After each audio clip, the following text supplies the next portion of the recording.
Noi siamo tutti figli di Dio. And if God is God for all, then we're all sons and daughters of God. Ma il mio Dio è più importante del tuo. But my God is more important than your God. Beneath the glittering surface of Vatican splendor, a hushed anxiety simmers. St. Peter's Square may buzz with tourists and flashbulbs, but behind the ancient stone walls, whispers of uncertainty grow louder. Pope Francis's era, a time of revolutionary outreach, tender humility, and provocative reforms, is ending. For some, it's a legacy of compassion. For others, confusion. As his health wanes and his final public appearances grow more somber, eyes shift toward the College of Cardinals. The Church faces not just a transfer of power, but a spiritual inflection point. Will the conclave elevate a reformer to continue Francis' path, or elect a doctrinal sentinel to restore past certainties? Rome is no longer just a pilgrimage site. It's a battleground between visions of Catholicism's future. A church on the verge of transformation now finds itself walking a tightrope between mercy and tradition, dialogue and dogma. The fisherman's ring will soon pass. But to whose hand? Cardinal Wim. 2. The surgeon of doctrine from the Netherlands, Cardinal Wim. 2. The 71-year-old Archbishop of Utrecht stands as one of the most intellectually rigid contenders in the papal race. Once a medical doctor, his early life in hospitals taught him precision, discipline, and the cost of ambiguity. These same qualities now define his ecclesial mission. Wim believes that the Church's identity is being blurred in its quest to accommodate modernity, and he has become a vocal critic of pastoral ambiguity, particularly on hot-button issues like communion for the divorced, LGBTQ inclusion, and moral relativism. His theology is exacting, some say surgical. Supporters laud him as the man to restore clarity. Detractors warn his vision lacks the tenderness required for today's fragmented flock. But what if the next pope wore white cassocks beneath a Dutch collar? Could a former doctor heal the fractured soul of the Church? Or would his orthodoxy further alienate those already on the margins? Cardinal Fridolin Ambongo. The Lion of Africa roars from Kinshasa. In the heart of the Congo, Cardinal Fridolin Ambongo stands tall as a spiritual titan. At 65, the Archbishop of Kinshasa has emerged as a voice not only for African Catholicism, but for its future dominance. While Europe's pews empty, Africa's fill. Ambongo doesn't just lead, he embodies the spiritual vibrancy of a continent that clings tightly to traditional doctrine. He has publicly rejected any blessing of same-sex unions, even as Western clergy urge compromise. His stance has made him a lightning rod of resistance against progressive reforms. To his flock, he's the Lion of Africa, fierce, faithful, and fearless. To liberal cardinals, he may be too inflexible. But as the Church's demographic center shifts south, could an African pope be both symbolic and necessary? The conclave may find itself at a crossroads. Maintain European dominance, or finally embrace the thunderous, orthodox voice rising from Africa's heart. Cardinal Raymond Burke, the Scarlet Sentinel of American traditionalism. Few names spark such passionate debate as Cardinal Raymond Burke. At 76, the Wisconsin-born cardinal has become the unofficial leader of Catholic traditionalists worldwide. Regal in demeanor and unyielding in doctrine, Burke embodies a church rooted in unchanging truth. A fierce critic of Pope Francis, he defends the Latin Mass, denounces pastoral reforms he deems confusing, and openly challenges any dilution of Catholic teaching. His vision of the papacy is clear: restore liturgical reverence, reassert moral clarity, and resist secular encroachment. To his supporters, he's a spiritual warrior in scarlet robes. To others, a relic from a time the Church must move beyond. An American pope would be unprecedented, but so would the ideological about-face that Burke's election would signal. Could a conclave weary of doctrinal uncertainty turn to this fierce guardian of orthodoxy? Or would his papacy ignite further division within an already splintered flock? Cardinal Peter Erdo, the silent strategist from Hungary. Cardinal Peter Erdo is a paradox, low profile yet deeply influential. At 72, the Archbishop of Esztergom, Budapest, is a scholar's scholar, with degrees in civil and canon law. He speaks with rare precision and acts with calculated restraint. Erdo rarely dominates headlines, but within theological and European church circles, his voice carries profound weight. He defends tradition, promotes theological order, and favors a structured, hierarchical church over more inclusive pastoral experiments. Erdo's conservatism isn't loud. It's cold, clinical, and deeply considered. While he may lack charisma, he offers stability. Some cardinals might find his quiet leadership style a welcome antidote to recent years of unpredictable reform.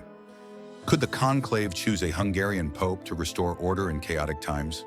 Or will Erdo's reserved nature cause him to be overlooked in favor of flashier contenders? In the silence of the Sistine Chapel, his consistency could quietly triumph. Cardinal Mario Grech, Malta's prophet of a listening church. From the sunlit shores of Malta, Cardinal Mario Grech has emerged as a guiding hand in Pope Francis' dream of a synodal church. At 67, Grech is Secretary General of the Synod of Bishops, tasked with shepherding the church through one of its most ambitious global listening campaigns. His mission? Give voice to the voiceless. From laywomen to marginalized communities, Grech envisions a church that listens before it speaks, walks alongside its people, and allows the Holy Spirit, not hierarchy, to lead. His supporters hail him as a pastoral visionary.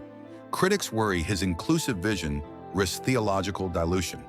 A Pope Grech would likely continue and accelerate Francis' reforms, especially in governance and dialogue. But is the church truly ready for such openness? Or could this gentle revolutionary unleash more chaos than consensus? A Maltese pontiff would be historic, but the deeper question is whether his vision can unify or divide a church already teetering. Cardinal Matteo Zuppi, the diplomat of Christ's compassion. Cardinal Matteo Zuppi, the 69-year-old Archbishop of Bologna, is affectionately called the peacemaker. He's as much a diplomat as a cleric, having mediated conflicts in Mozambique and beyond. Zuppi embodies Francis's pastoral dream: mercy over judgment, encounter over exclusion. His politics of tenderness extend to the LGBTQ community, immigrants, and the forgotten poor. To his admirers, he's a bridge builder in scarlet robes. To critics, too soft for a church besieged by culture wars.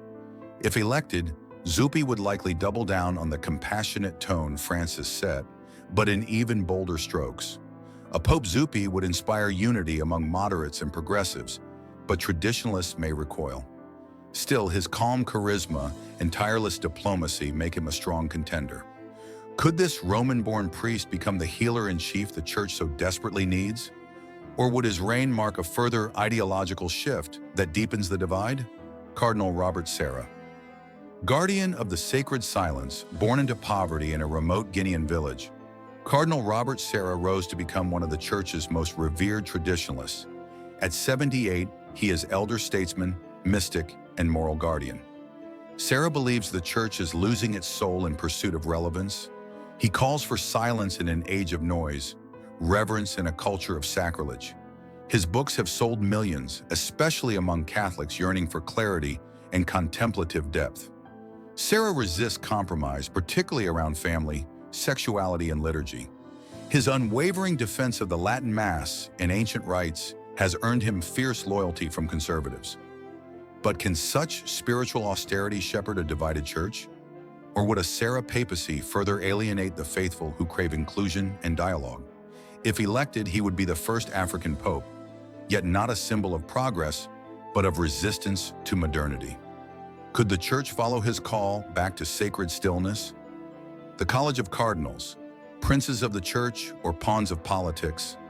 As the world watches, 120 red-hatted men will enter the Sistine Chapel, but not all are equals. Behind the ornate vestments and holy chants lies a web of ideological alliances, regional loyalties, and whispered deals. The College of Cardinals is charged with divine discernment, yet it's also steeped in political calculation.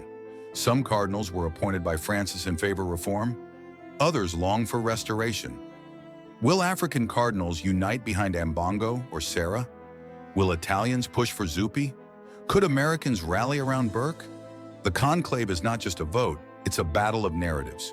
Tradition versus progress, clarity versus compassion. The chosen pope must secure 2/3 majority, Yet in a divided church, that threshold may prove agonizingly elusive. The Cardinals bear the sacred burden of choosing Peter's successor, but will they act as apostles or as politicians cloaked in vestments?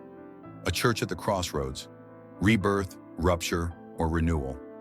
This conclave may be the most consequential in modern church history. The choice ahead is not simply about selecting a man, it's about choosing a direction, a theology, a vision of Catholicism itself. Will the church open wider doors or reinforce its ancient walls? Will it champion dialogue or doctrine, mercy or moral clarity? With war, poverty, secularism, and spiritual hunger rising across continents, the world needs a pope who can unify without erasing identity. The next papacy could see sweeping reform, deepened division, or a surprising synthesis of both. As the Cardinals pray beneath Michelangelo's Last Judgment, they face a question not just of faith, but of courage. Who among them has the heart, the intellect, and the divine calling to bear the weight of Peter? The church stands at a precipice, not of collapse, but of rebirth. But as history shows, birth always comes through fire. The calm before the conclave, tension beneath Vatican serenity. Beneath the grandeur of St. Peter's Basilica, the Vatican simmers with a quiet tension. Tourists may marvel at its golden mosaics and whisper prayers beneath Michelangelo's dome. But insiders know a storm is brewing. Pope Francis, once hailed as the bold reformer of the church, now stands at the twilight of his papacy. As murmurs of his successor grow louder, the marble halls echo not just with liturgical chants, but with political whispers, rival ambitions, and theological reckonings. This isn't merely a changing of the guard, it's a moment of reckoning for over 1.3 billion Catholics. The sacred conclave will soon gather under the frescoed ceiling of the Sistine Chapel, but this is more than a spiritual vote.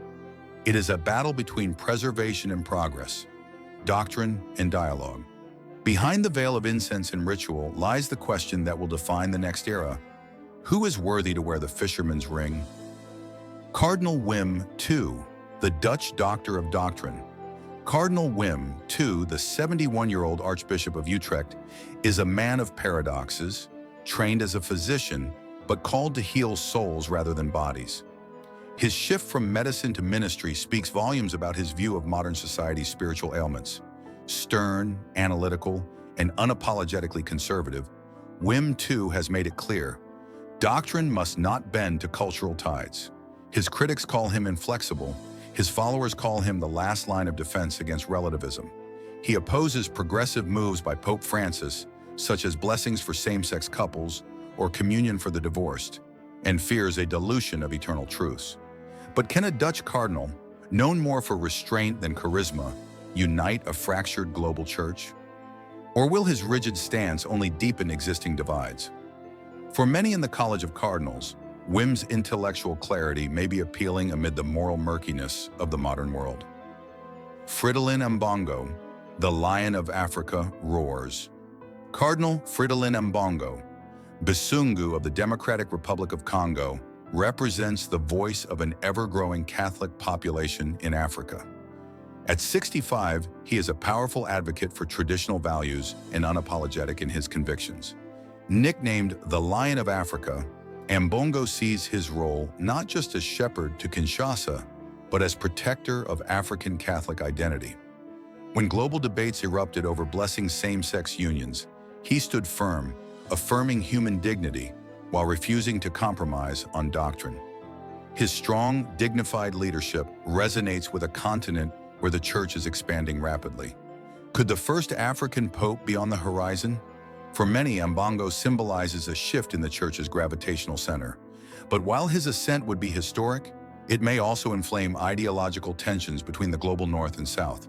The conclave must weigh whether tradition, in his voice, can lead the church toward a truly global future. Raymond Burke, the American crusader for tradition. No name sparks more division than Cardinal Raymond Burke. The 76-year-old American prelate is the embodiment of traditional Catholic orthodoxy, regal in demeanor, forceful in language, and fierce in defense of the Latin Mass. Burke's public opposition to Pope Francis's reforms has drawn praise and ire in equal measure. To some, he is a spiritual warrior clothed in red, safeguarding eternal truths. To others, he is a relic of a bygone era, anchoring the church in outdated structures. An American pope would mark uncharted territory, and Burke's ascension could signal a sharp turn away from the path of synodality and inclusion. Yet in a church weary of ambiguity, his clarity could prove magnetic to conservative cardinals. Will the conclave turn to a figure who demands obedience to tradition, or will it recoil from the global fallout such a hardline stance could provoke? Peter Erdo, the Hungarian strategist in the Shadows Cardinal. Peter Erdo, the 72-year-old Archbishop of Esztergom, Budapest, is a master of quiet influence. Trained in both civil and canon law, Erdo has largely avoided the public spotlight, preferring to work behind the scenes. But don't mistake his silence for passivity. Erdo is a seasoned strategist with deep theological roots and strong support within European Episcopal circles. He has consistently upheld traditional teachings on marriage, immigration, and doctrine, voicing concerns that compassion must not override clarity. Though his reserved nature may keep him off betting lists, Erdo's consistency and calm demeanor make him a sleeper candidate. A Hungarian pope might seem improbable, but the conclave often surprises. Erdo's appeal lies in his ability to unify without fanfare and lead without provocation. In an age of polarized faith, could the silent scholar from Hungary become the quiet bridge between doctrinal orthodoxy and pastoral care? Mario Grech, Malta's visionary of synodality. Cardinal Mario Grech, 67, is the Vatican's architect of reform through synodality, the notion that the Church must listen more deeply to its people. As Secretary General of the Synod of Bishops, Grech has become a cornerstone of Pope Francis' vision for a more inclusive and participatory church. His style is not confrontational, but contemplative, emphasizing dialogue over dogma. While this makes him popular among reform-minded cardinals and lay Catholics, it also invites criticism from traditionalists who fear his methods erode doctrinal integrity. Grech's vision of a listening church marks a sharp contrast to hierarchical rigidity, and his leadership could usher in a papacy defined by shared discernment rather than centralized authority.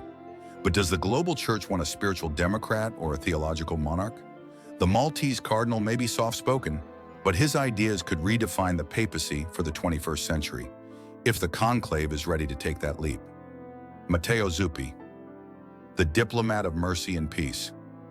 At 69, Cardinal Matteo Zuppi is widely seen as the Pope Francis 2.0, the Archbishop of Bologna and a key figure in the community of Sant'Egidio. Zuppi has been involved in brokering peace deals and championing the cause of the poor. Known as the peacemaker, his pastoral approach mirrors Francis's emphasis on humility and mercy.